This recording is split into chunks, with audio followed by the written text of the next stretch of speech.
안녕하십니까. 평생투자 파트너 회원관리팀입니다. 네, 오늘은 2018년 3월 9일입니다. 오늘 설명드릴 차례는 피터 린치 전설로 떠나는 월가의 영웅 5번째 설명드릴 차례이고, 주식시장에 대한 투자의 메리트를 좀 소개하는 것 같습니다. 그리고 채권, MMF, 그리고 CD 이 부분에 투자를 했을 때와 비교를 하는 어떤 부분도 소개해 드릴까 합니다. 우선은 폭락장, 주식에 대한 폭락장이 이어질 때 수많은 투자자들은 주식시장에서 빠져나와서 채권시장으로 도피하는 투자자들이 있습니다. 주식이냐 채권이냐의 문제는 솔직하게 그리고 침착하면서 진지하게 논의할 가치가 있다라고 피터 린치는 언급합니다. 채권 그리고 MMF 그리고 CD에 투자하는 것은 형태는 다르지만 결국 이자가 지급되는 채무 증서에 투자한다는 점에서는 같다는 것이죠. 특히 이자가 복리로 계산된다면 이자를 지급받는다고 문제될 것은 사실 전혀 없습니다. 책에서는 이런 예를 들고 있어요. 맨하튼에 살고 있던 원주민들이 있는데, 이 원주민들이 1626년에 값싼 장신구 24달러의 어치의 장신구를 받고 부동산을 이민자들에게 팔아 넘겼다라고 하죠. 부동산을 넘겼다. 이렇게 터무니없는 거래를 했다는 이유로 362년 동안 원주민들은 심한 조롱 대상이 되었다. 하지만 어쩌면 맨하튼 섬을 사들인 사람들보다 원주민들이 더 유리한 조건으로 거래한 것일지 모른다라는 역발상을 해보는 것입니다. 이들이 받은 이 장신구를 현금화해서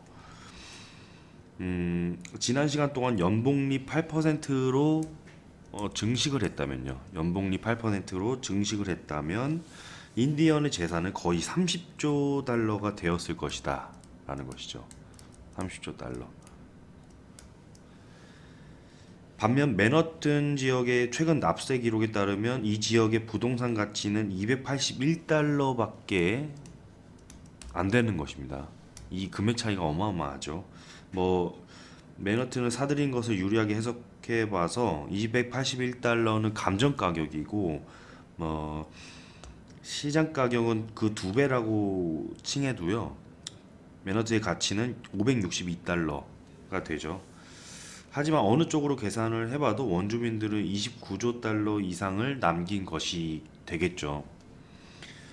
1626년에 실제로 8% 금리가 존재했더라도 원주민들이 그만큼의 금리 혜택은 받지 못했을지도 모른다. 원주민들의 6% 금리를 받았다고 가정하더라도 총 자산 규모는 347억 달러가 됩니다.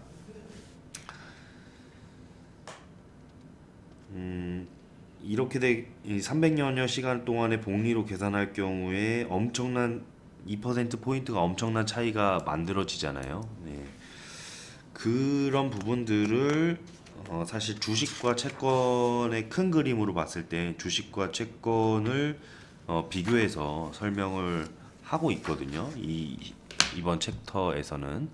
그래서 계속해서 설명드리자면, 우선 MMF는 등장하고 나서 MMF의 상품이 등장하고 수백만 예금자들이 사실 은행에서 풀려나면서 MMF 쪽으로 많이 투자가 이루어졌었던 그 시절을 잠시 얘기를 하는데요. MMF는 장점은 이런 부분이 있습니다. 주요 이자율이 오르면 이제 수익률이 즉시 동반을 하기 때문에 단기 자금을 운용하고자 하는 투자자들에게도 최상의 상품이 될 수 있다라는 부분이 장점이 있겠죠. 그리고 책에서 또 이렇게 설명을 하는데요. 주식의 어떤 큰 하락장에 MF에 피해서 투자를 했다면 그동안 황당한 어떤 순간을 마주할 일은 없었을 것이다. 대폭락에도 여유 있게 피해갈 수 있었던 그런 부분들로 설명을 하고 있습니다. 그러나 이제 가장 책에서 강조 있게 다루는 부분이죠. 역사적으로 보면 주식 투자는 채권 투자보다 틀림없이 높은 수익을 보였다. 실제로 1927년 이후에 주식의 연평균 수익률은 9.8% 였던 반면 회사채는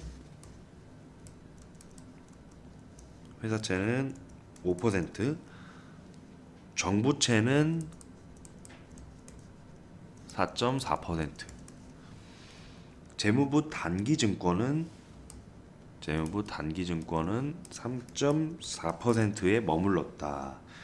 소비자 물가지수로 측정한 장기 인플레이션이 연 3%라는 것을 감안을 한다면요, 주식의 실질 수익률을 뺀다면 6.8%가 되겠죠. 가장 안전하다고 알려진 재무부 단기증권의 실질 수익률은 0%나 다름없겠죠. 전혀 가치가 없다고 평가를 할 수 있습니다. 주식 수익률 9.8%와 채권 수익률 5%의 차이가 사실 하찮게 보일지라도요, 이렇게 생각해보면 엄청나게 클 수 있겠죠. 좀 전에 앞서 설명드렸던 원주민의 부동산도 2% 차이에 대한 부분이 엄청난 차이가 있었던 것처럼 1927년 말에 립 벤 윙클이 이제 연수익률 5% 회사채에 2만 달러를 투자하고 60년 동안 잠들었다고 가정을 한다면, 그러니까 회사 이름은 중요하지 않고 그냥 1927년에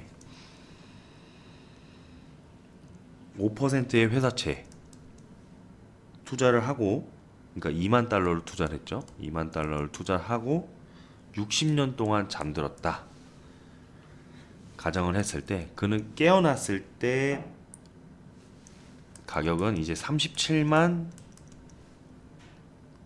3,584달러에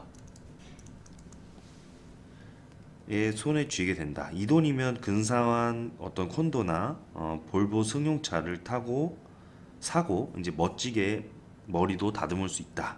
반면 연수익률 9.8%의 주식에 투자를 했다면 그가 손에 쥘 수 있는 돈은 545만 9,720달러가 된다는 것입니다. 차이가 엄청나게 차이가 나죠. 1927년에 4가지 상품에 각각 1,000달러씩 세금 없이 복리로 투자를 했다면 60년 뒤에는 다음과 같은 금액으로 불어나게 됩니다.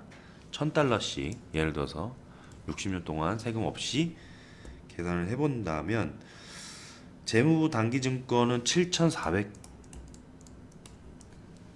7,400달러로 증액이 되고, 정부채는 13,200달러, 회사채는 17,600달러, 주식은 27만 2천 달러입니다. 그래서 장기 복리에 그리고 꾸준한 어떤 연간 계속적인 장기 주식 투자자가 가장 수익률이 높은 그런 부분을 저희가 어차피 전에도 설명을 드렸었던 적이 있었어요. 근데 이 피터 린치도 예를 들어가면서 이렇게 설명을 한 부분이 있었습니다. 그렇다면 가장 많이 하는 질문이 있죠. 주식은 위험하지 않는가? 라는 질문을 언제든지 하실 수 있으실 텐데, 피터 린치는 이렇게 이야기를 합니다.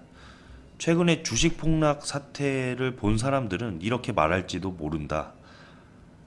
주식은 위험하지 않겠습니까? 주식이 채권보다 위험하지 않을까요? 물론 주식은 사실 위험하다라고 얘기합니다. 주식이 채권보다 위험하지 않다? 뭐 이렇게 말을 하는 그런 답변을 요구하는 그런 질문자들에게 주식은 위험하다라고 답변을 하면서 주식이 투자 자금을 갚아주겠다고 명시한 구문은 어디에도 찾아볼 수 없다. 피터 린치 역시 수백 번은 겪은 경험상 이러한 위험성을 누구보다도 더 잘 알고 있다. 사람들은 우량주를 장기 보유하는 거, 이게 또 가장 안전하다라고 생각하지만 이 방법 또한 위험하다라는 것입니다. 위험하긴 마찬가지다. 예를 들어서 미국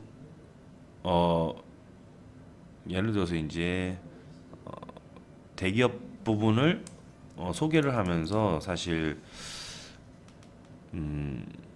이 미국 시장에 대해서 어떤 이때 당시에 대기업을 설명을 하면서 인수합병 주식 분할 뭐 이렇게 당한 그런 사례를 소개하는데요. 이거는 이 부분 넘어가겠고요. 베들레헴 철강 이거는 유명하니까 이 부분도 아직 1958년에 도달했던 고가 $60보다 한참 아래에서 거래되고 있고 성장성이 크게 하락을 하는 하락 국면에 접어드는 우량주들을 또 장기 보유했을 때의 폐해들을 사례를 들어서 설명을 하고 있습니다. 사실 이런 부분도 그러니까 장기적으로 보유해서 안전하다. 주식을 오랫동안 장기로 투자를 하는 것은 가장 수익성이 높다고 얘기를 했는데 우량주를 또 장기로 보유하는 것은 또 위험하다라고 이야기를 하니까 정말 어려울 수밖에 없는 노릇이죠. 주식의 운명은 사실 해당 주식의 운명들은 각각 한 종목들의 운명들은 아무도 모른다는 것입니다. 피터 린치가 이야기하는 골자는요. 대기업이 소기업으로 전락하지 않으리라는 보장이 없고 절대 망하지 않는 우량주 또한 존재하지 않는다는 것이죠. 그래서 어떠한 종목을 확신해서 뭐 내 자식에게 물려줄 주식, 그런 주식이 있다는 것을 가정하면서 확신하면서 갈 수 있다는 것은 위험하다는 것이죠. 좋은 주식이라도 또 나쁜 시점에 들어갈 수 있겠죠. 좋지 않은 포인트에 들어갈 수 있겠습니다. 그렇게 매수를 한다면 또 손실을 크게 볼 수 있는 것이 이 모든 것이 다 주식입니다. 그래서 사실상 이번 시간의 중요 포인트는 다른 채권, MMF, CD 이런 부분들보다도 장기적으로 10년, 20년 계속적인 투자를 진행을 했을 때 주식에 대한 평균 수익률은 가장 높았으며 과거에도 그랬고 현재에도 그런 모습을 보여주고 있는 주식들을 적정한 원칙으로 공략을 한다는 것이 사실 그만큼 원칙을 다듬는 일, 그 다듬는 일들이 얼마나 중요하며 그 필수적인 요건들이라는 것을 조금 더 느껴보시고 그 다음에 이번 시간은 설명을 마감하도록 하겠습니다. 네, 설명 들어주셔서 감사드리고요. 다음 시간에도 좋은 내용 계속 소개해 드리도록 하겠습니다. 감사합니다.